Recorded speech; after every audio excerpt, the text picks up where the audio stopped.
ne şeydi bu kız cağdıcaq. Yaxınlaşıb dabrosunu aldım tutaq. Bu kızı bilmirəm necə eləyim qonaq.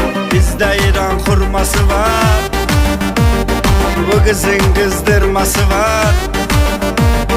Bu kızın kızdırması var.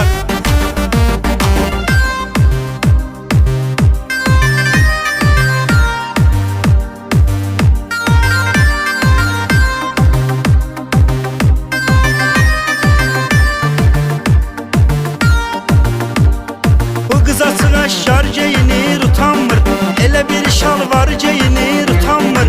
Şalvarı damdar geyinir utanmır. Oturması durması var, bu kızın kızdırması var. Bu kızın kızdırması var. Yenə də marojna istəyir xaloğlu, gündə 5 marojna yeyir xaloğlu. Qız marojna satana deyir xaloğlu, çiyələk dondurması var. Bu kızın kızdırması var. Bu kızın kızdırması var.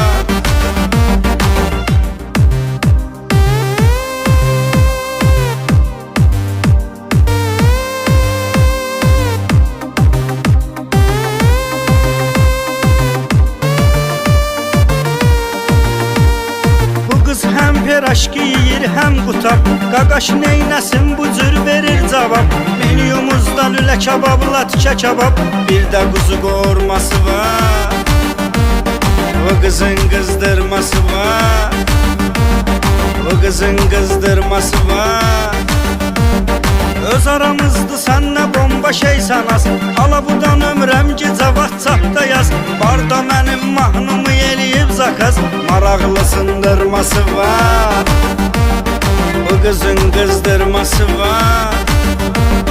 Bu kızın kızdırması var. Volaz.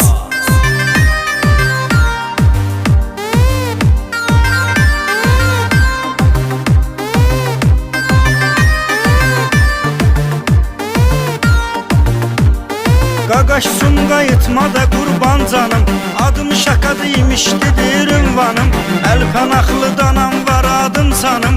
Her şeyin öz norması var. Bu kızın kızdırması var. Bu kızın kızdırması var.